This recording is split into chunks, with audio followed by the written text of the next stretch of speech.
Where'd it go? Where is it? What's that? Well, as I tried to figure out what was happening, my husband started getting demoted at work because he was making more and more mistakes. He never had a strong work ethic, so the demotion didn't surprise him too much. However, he began forgetting things frequently, so we decided to visit the hospital to make sure everything was okay. I suspected it could be depression, but the doctor informed us that it was actually early onset Alzheimer's. In simpler terms, it was a form of dementia. I had heard of younger people being diagnosed with the disease, but I was still in shock that my own husband had it. My name is Sarah Jason. 5 years have passed since then. I'm now 49, and my husband is 53. We never had children, so I continued working. My parents passed away years ago, but my husband's parents are still alive, living in a quiet countryside town not too far from us. They are kind, caring people. When my husband was first diagnosed with Alzheimer's, they even suggested taking him in and urged me to consider getting a divorce. But my husband always hated the idea of living in the country, and he absolutely refused to move back there. I also didn't rush into the idea of divorce, just because he got sick. We had been married for nearly 19 years, sharing both good and bad times. Leaving him just because he got ill didn't feel right to me. Although his memory was fading, he could still function and live a relatively normal life. The medication he was on seemed to slow the progression of the disease. It wasn't too bad. He could still recognize me, and he could perform basic tasks, although sometimes he wouldn't respond when I spoke to him. At times, he acted perfectly normal, so it was hard to believe something was wrong. But whenever I asked him about certain things, he would often say he didn't know or didn't remember. He made more mistakes at work, and sometimes he'd even cry when he couldn't understand simple paperwork. One day, he told me, "I think I should quit my job. Will you support me if I do?" Seeing how anxious he was, I couldn't bring myself to say no, so he ended up quitting. Since then, he rarely leaves the house, spending most of his time at home. He's not causing any real trouble, just occasionally leaving things out or making a mess in the kitchen. It's nothing too serious. He isn't bothering anyone, so I considered it manageable. I did talk to the doctor about hiring someone to care for him while I was at work, but the doctor reassured me that my husband still had enough awareness to sense danger. He said we could discuss more options when the disease progressed. For now, the doctor advised me to remind my husband to lock the door and not to go outside alone. I still worried about whether he'd be all right, but my husband often insisted that he could handle being alone. Sometimes he'd even snap at me if I pushed too hard. "Shut up. I'm sick. Stop confusing me even more," he would shout. "Be more understanding." Feeling overwhelmed, I started to let things go. 5 years before my husband's diagnosis, when I was 39, I had been promoted to a section manager at work. With the promotion came a salary boost, so when he left his job, we didn't face immediate financial struggles. We also had some savings, so there was no need to panic. Thankfully, our savings have stayed untouched. I'm grateful that I kept working through it all. My only wish is for life to continue as normally as possible. However, something strange has been happening lately, and it's been bothering me. Things keep disappearing. Items I cherished, like brand-name bags, shoes, and clothes I had just bought, have gone missing. These were expensive things I had saved up for, treating myself every now and then. I searched everywhere, thinking I might have placed them somewhere unusual, but I couldn't find them. When I asked my husband, he simply said, "I don't know." "Do you remember taking them anywhere?" I asked. "No, I don't remember," he replied. And that's all he would say, repeating it over and over. I started to wonder if his illness had progressed to the point where he didn't even remember taking things out of the house. Every time I came home from work and asked what he did during the day, he would often respond with, "I can't remember." The doctor had told me that the progression of Alzheimer's could be slow in some cases and faster in others. But lately, I couldn't shake the feeling that his condition was getting worse more quickly than expected. If that was true, I worried even more about leaving him alone while I was at work. If he started wandering off, I wouldn't be able to handle it all by myself. I was so worried about my husband's condition that I secretly installed surveillance cameras around the house. My biggest fear was that he might start wandering outside or bothering others. If that happened, I would need to step in and handle it immediately. A week later, After my husband went to bed, I nervously sat down to review the footage. What I saw on the screen was far beyond anything I had imagined. My heart dropped. There on the video was my husband bringing another woman into our home. For the past 5 years, I hadn't had a real conversation with him. He always gave vague answers whenever I asked anything, but on the footage, he was talking to this woman with ease, like nothing was wrong with him at all. It was hard to believe that this was the same man diagnosed with dementia. What shocked me even more was when I realized who the woman was. It was the doctor who had diagnosed my husband with Alzheimer's. The same doctor who worked at the hospital where my husband's company sent him for checkups. Was this some sort of cruel joke? Were my husband and the doctor in on this together? Or worse, was the whole diagnosis a lie? As I listened to their conversation, I heard my husband's voice clearly on the video. "Are you sure she hasn't found out yet?" "Not at all," the doctor replied. "Dementia is such a convenient disease. I don't have to work, and anytime something comes up, I can just say I don't remember." I couldn't believe what I was hearing. My husband, the man I had been supporting for years, working hard to take care of, was using his illness as an excuse to live an easy life while I carried all the weight. "You're terrible," the doctor teased. "You make your wife work while you relax at home and sneak me in here." "Hey, it was your idea when I said I wanted to quit working," my husband said, laughing. "You said it would be perfect, and it was. I didn't think it'd work out this well." The woman crossed her legs and laughed with him. So smug. "She's making all this money now. She got promoted, right? Earning more than me and probably looking down on me. But thanks to her, we get to enjoy this time together." My husband laughed. "Well, she's basically my ATM now, so she better keep working hard." Damn. That's what he called me. And if that wasn't enough, the woman asked him, "Didn't you call her your housekeeper the other day?" "Yeah, housekeeper and ATM," he chuckled. I was frozen, staring at the screen. My mind couldn't process what I was hearing. The words from the video kept repeating in my head. And then my husband said something that stung even more. "Oh, by the way, don't take too much stuff out of the house." My wife started to notice things missing. The woman shrugged. "Why don't you just say you forgot where you put them? Blame the disease." He laughed again. "Yeah, no other illness is as convenient as this." At that moment, everything hit me all at once.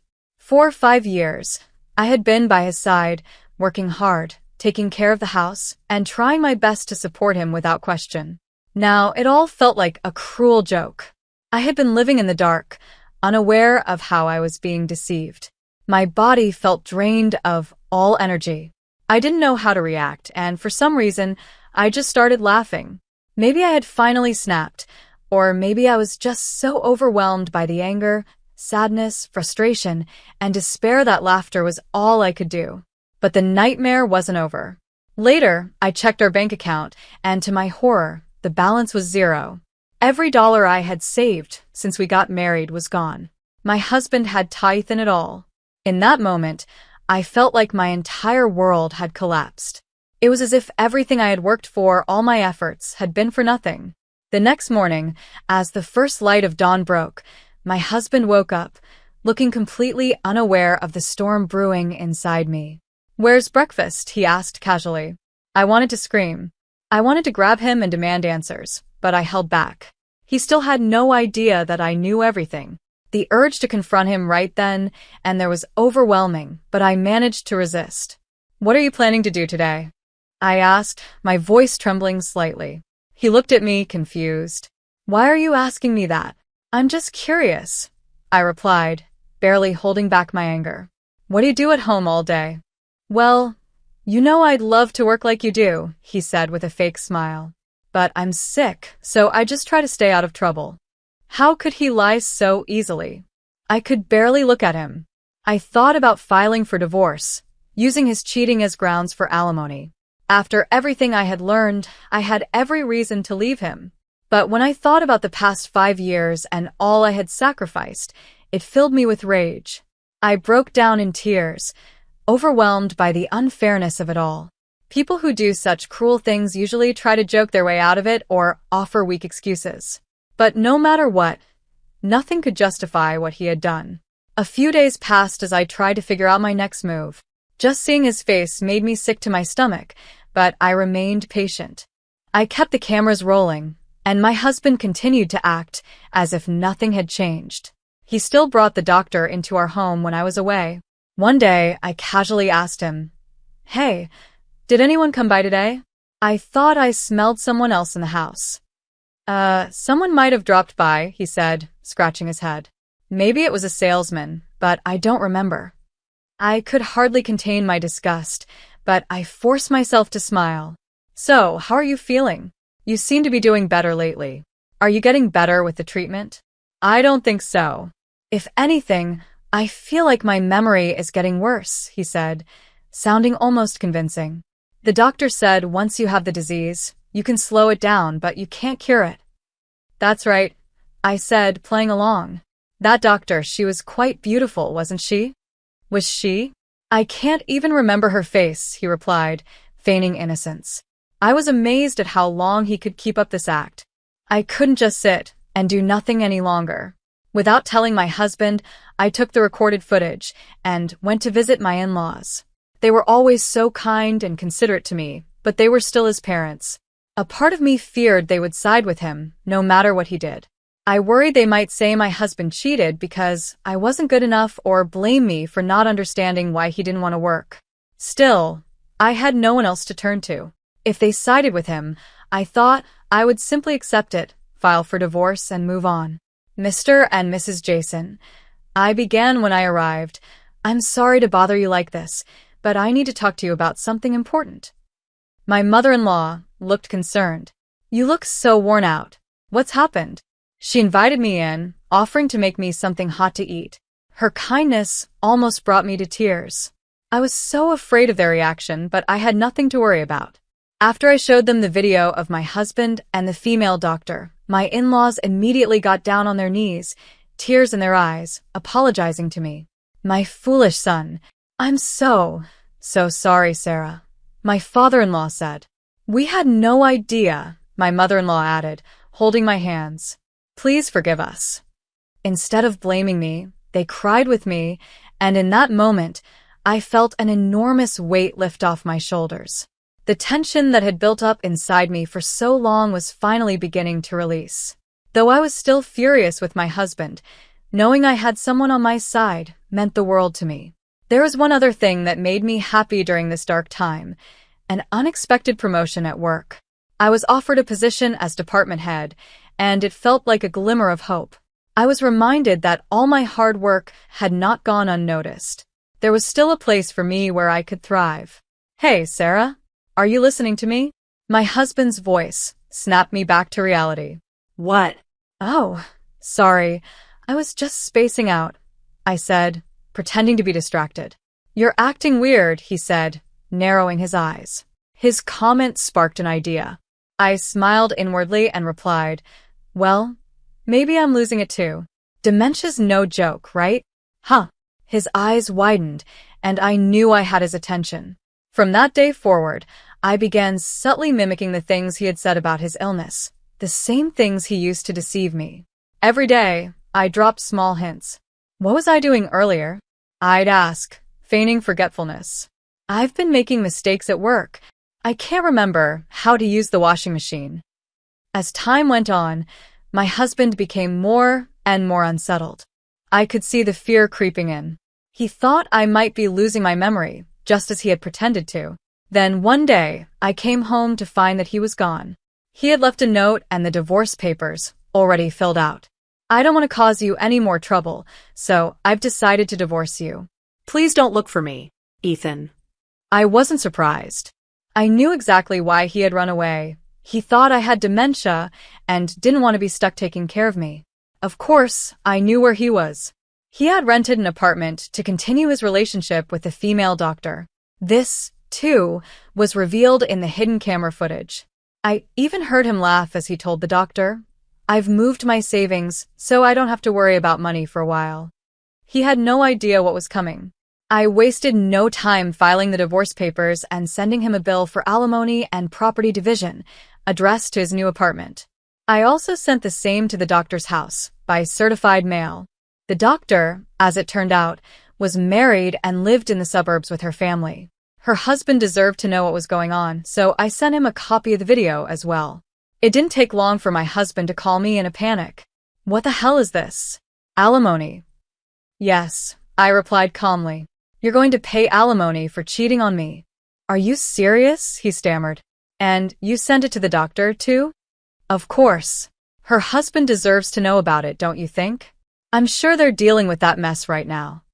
In addition to the legal documents, I sent my husband a copy of the footage from the hidden cameras.